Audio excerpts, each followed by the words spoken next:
주님의 평안으로 인사드립니다. 오늘은 2021년 9월 15일 마태복음 11장 29절 말씀을 통하여 온유의 열매란 제목으로 하나님의 말씀을 선포합니다.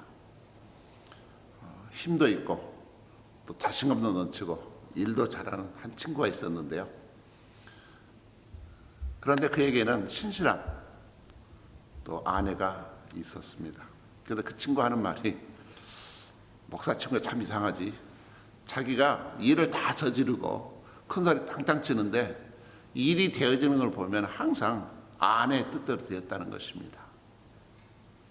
저는 그 말씀을 통해서 온유한 자가 궁극적으로 이 땅을 지배하게 된다는 그 믿음의 원리를 깨닫게 됩니다. 온유한 사람은 누구일까요? 바로 하나님 뜻대로 기도하는 사람입니다. 온유한 사람은 절대로 내 주장을 하지 않는 것처럼 보이지만, 그러나 하나님의 말씀대로 뜻이 이루어질 수 있도록 자신을 드리는 사람. 교회도 보면 큰 소리치고 땅땅거리는 사람에 의해서, 늘 겉으로 드러나는 사람에 의해서 교회가 주관되는 것 같지만 실제 보면 그렇지 않습니다. 있는지도 없는지도 모르고 그저 조용히 새벽 제단을 쌓으면서 보이지 않게 뒤로 수고하는 온유한 사람들 통해서 하나님의 교회가 운행이 되고 하나님께서 역사하십니다. 우리 한 가지 구분할 수 있어야 되는 것은 온순과 온유입니다. 온순은 사람들이 평가하는 성품이라면, 온유는 하나님이 주시는 성령의 인격적인 열매입니다. 사람이 온순하다 그러면 착하다, 부드럽다, 순종적이다. 그런데 이 세상 사람들의 평가는 온순한 그 사람 속에도 보면 자기 고집이 있습니다. 자기 강한 주장이 있습니다. 그리고 무엇보다도 인색한 마음과 교만한 마음이 있습니다. 그래서 온순한 사람이 화내면 진짜 어떤가요? 무섭습니다. 그러나 온유라고 하는 것은 하나님 주시는 성령의 인격적인 열매입니다. 성령의 역사심을 통하여 나를 죽이고, 즉 나의 옛사람이 죽어졌다. 그래서 하나님의 뜻을 따르기 위해서 내가 기꺼이 희생하고 참고 양보하고 인내하는 사람. 그래서 하나님께서는 온순한 사람이 아니라 온유한 사람 통해서 역사하십니다. 하나님 한 번도 온유하지 못한 사람 들어서 역사하신 적은 없습니다. 예수님의 일생은 어떻습니까? 온유한 일생이었습니다. 십자가에서 확증되었는데, 마태복음 11장 29절 말씀합니다. 나는 마음이 온유하고 겸손하니 내 멍에를 메고 내게 배우라. 산상수훈에서는 마태복음 5장 5절에 온유한 자는 복이 있나니 저희가 땅을 기업으로 받을 것입니다.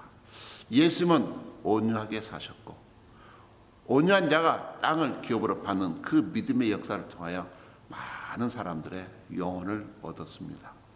이 세계는 그러기에 예수님의 말씀처럼 온유한 자가 궁극적으로 승리하고 온유한 자가 이 땅을 지배하게 됩니다.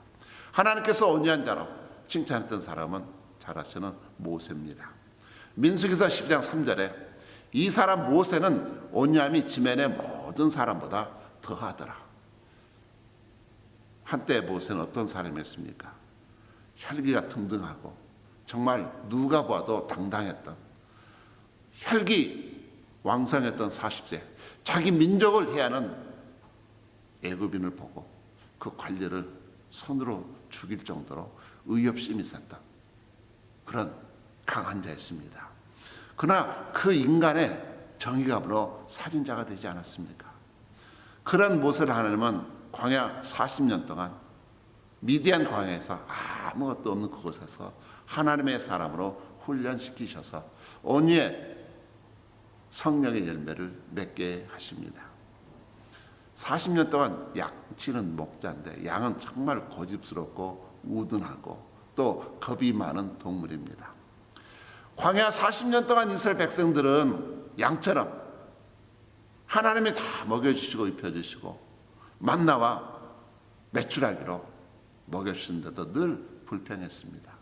먹을 것 없다고, 마실 것 없다고 불평하고, 왜 일이 가느냐고, 우리를 여기서 죽게 하려느냐고 불평하고 원망했습니다. 그럴 때마다 모세는 그들의 모든 컴플레인을 다 안고 너무 답답하면 하나님 앞에 엎드려서 차라리 나를 죽여주시고 이들을 살려달라고 그들의 불평과 원망을 나의 것으로 삼았습니다. 바로 이 온유함 때문에 하나님은 모세를 귀하게 쓰셨던 것을 볼 수 있습니다. 몇 가지 온유한 자의 특징을 살펴보면, 첫째로 온유한 자는 하나님의 말씀에 순종합니다. 하나님의 말씀이 내 삶을 통해서 이루어질 수 있도록 내 자신을 부인하고 내 십자가 지고 주님을 따라갑니다. 온유한 성들은 내 고집, 내 혈기, 내 주장, 내 목적, 이것이 아니라 온전히 아버지 뜻에 양보하고 순종합니다. 남을 헐뜯는 사람치고 마음이 좋은 사람은 없습니다. 자기 마음이 좋아야 남을 좋게 볼 수가 있습니다. 항상 불평하는 사람 절대로 행복하지 않습니다. 겟세마네 기도의 결론이 무엇입니까? 내 뜻대로 마옵시고 아버지의 원대로 하옵소서. 이것이 바로 온유의 클라이막스 아니겠습니까? 요셉도 다윗도 온유의 사람이었습니다. 정말 많이 억울한 일을 당했습니다. 그럼에도 불평하거나 하나님을 원망하지 않았고 온전히 하나님의 뜻이 어떤 환경 속에서도 이루어질 수 있도록, 그러게 다윗은 사울 왕을 죽일 수 있는 절대적인 기회가 왔음에도 하나님께 모든 심판과 판결을 위임해 드렸습니다. 모든 것이 하나님이 사랑하는 자들에게는 합력하여 선을 이루실 것을 믿었기 때문에 그렇습니다. 두 번째로 온유한 사람은 누구일까요? 이웃과 화평을 이루는 사람입니다. 남을 나보다 낮게 여기고 존중히 여깁니다. 그들의 허물을 덮어줍니다. 보고도 못 본 척하고 들어도 못 들었던 척합니다. 전혀 엉뚱한 이야기를 해도 무시하거나 그들의 인격을 깎아내리지 않고 잘 참고 들어줍니다. 그러기에 온유한 마음을 가질 때 가정이 화목할 수 있고 교회가 주 안에서 평강이 든든히 세워질 수 있습니다. 교회 기둥 같은 일꾼들은 누구일까요? 바로 온유한 사람들입니다. 그래서 우리 모든 재직들이 성령 안에서 비둘기 같은 성령의 은사를 통해서 우리가 모두가 다 온유한 인격의 소유자가 되기를 축복합니다. 세 번째, 온유한 자는 누구일까요? 땅에서 승리하는 사람입니다. 칼로 온 유럽을 정복했던 나폴레옹이 했던 유명한 명언이 있습니다. 그가 마지막 세인트 헬레나 섬에서 이런 말을 남겼습니다. 나는 칼로서 온 유럽을 정복하였지만 그러나 결국 실패하였고, 그러나 예수 그리스도는 십자가의 사랑으로서 온 인류를 정복하였도다. 예수님은 누구였습니까? 온유한 자였습니다. 온유한 자만이 이 땅을 다스리고 승리하고, 온유한 사람만이 하나님이 예비하신 하늘의 기업을 이 땅에서도 누릴 수가 있습니다. 지금까지 많이 수고했지만 남는 것이 없습니까? 아닙니다. 온유한 자가 되도록, 온유한 성령의 열매를 맺도록 주님 앞에 엎드리시고 말씀에 순종하시고 이웃과 화평을 이루시고, 그리고 궁극적으로 땅에서 승리하시는 하나님의 축복을 누리시기를 원합니다. 주님께서 뭐라고 말씀하십니까? 너희가 어린아이 같이 되라. 바로 이 말씀은 너희가 온유한 자가 되라는 말씀입니다. 그들이 어린아이 같은 자들이, 온유한 자가 이 땅의 주인이 되고 하나님 나라를 차지하게 되기 때문에 그렇습니다. 그러한 온유의 열매를 맺으시는 여러분 되시기를 주의 이름으로 축복합니다. 감사합니다.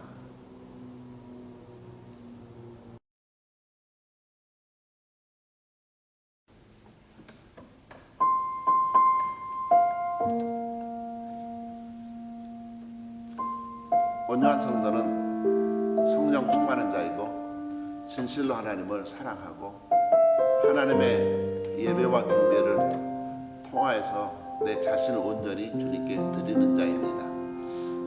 완전하신 나의 주, 우리 함께 찬양하시겠습니다.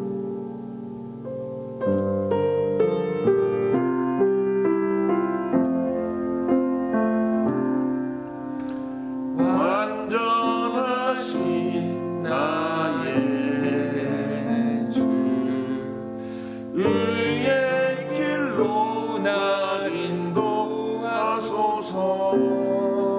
행하신 모든 일 주님의 영광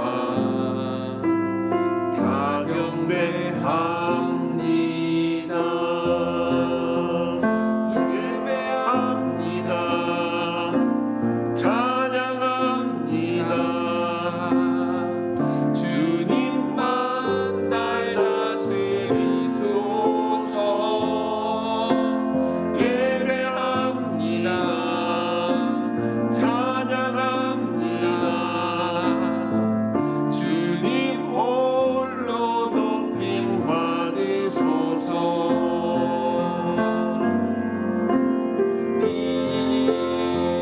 비둘기 같이 오유한 은혜의 성령 오셔서 거친 마음으로 만지사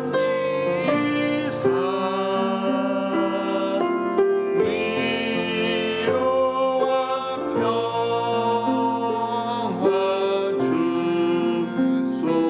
주소서. 예배합니다. 찬양합니다. 주님만 날 다스리소서. 예배합니다. 찬양합니다. 주님 홀로 높임 받으소서. 주님 홀로 높임 받으소서.